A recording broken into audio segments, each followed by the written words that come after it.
Hey, this is Bick from NOLFnews.com. So you want to see the light, eh? I'll take care of you today. Go ahead and use your marker to move around. Now this one, I'm still using the basic level that we first designed in our first tutorial. This one still has one light in it. But I'm going to add another light to the opposite corner. So here's one light. I'm going to go to the opposite corner, put it towards this top, and add a light. So you right-click in one of the windows and add object. I'm going to go ahead and add a light by clicking it and then selecting OK. Now it's the only object that is selected, so I'm going to click Properties. Notice it says Light 1 because it always starts out at Light 0 and then it'll add numbers. So it'll be Light 1, Light 2, and so on as you add them as you go along. This one already has a preset of 300 light radius. That is the radius of the light. You can see it in all the views. The radius around from where the light is located. You can also change this by change it by 400 or whatever you want. I'm going to change it to 400. I want this one a little brighter. And I'm going to add some light color to it. I want it to be changed a little bit. I'm thinking more like a nice blue texture. Little happy trees. Here you go. Like that blue right here. That's cool. There. Now that light will be blue. And a bright scale of 1 is standard. So that's an easy way to add really basic lights to your level. Another thing you should do is, this one's already done. If you go into the world and world info, you should always have an ambient light set. Ambient light, if you set it all three the same, that'll stay in a white or gray tone. This uses that scale, the palette of the 255 per light. So if you change it around, so if you change it like to 40 by 40 by 20, you're going to have a brown color. So that's just an idea how you look at it. But basically, you should usually set ambient light with the space, and I set mine usually between 90 and 100. That's a good idea before light, where area that's not lit but should have some light in it. That's what that does. So you don't have completely black areas in your map. So go ahead and do that and click OK.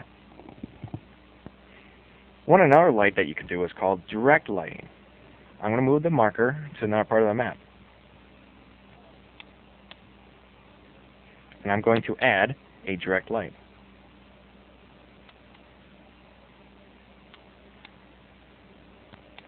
The DR light is for direct light.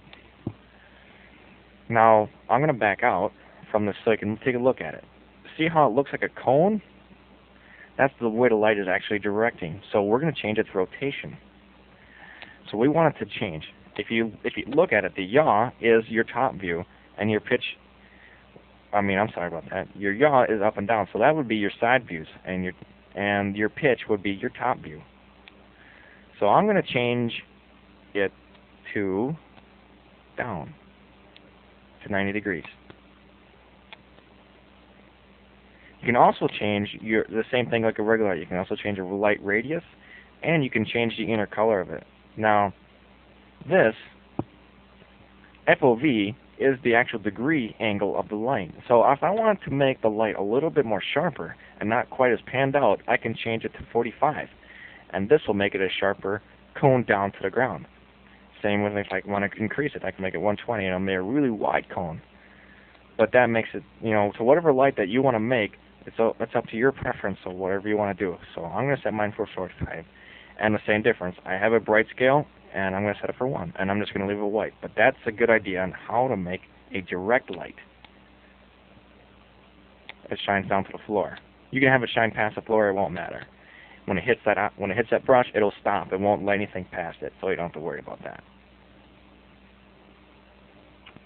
One of the other lights that you might want to add is called sun direct lighting, or sun static lighting, but I'm just trying to keep the terms pretty easy for you to understand. What the sun static lighting will do is you will put an object light in there, and it doesn't have a light radius. What it does is it will emit a light direction throughout the whole level. So no matter where it is, like especially for an outdoor level, this comes in very handy.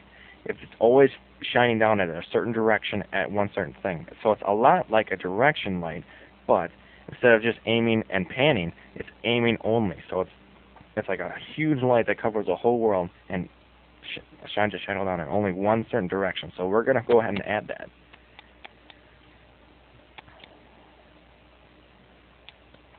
And then click OK. And the property is very simple. You can change the bright scale and the color. Usually you want to change the inner color. You don't have to worry about the outer color unless you've got some weird shadows going on. So, usually, like a sunlight, it's a nice tone of yellow.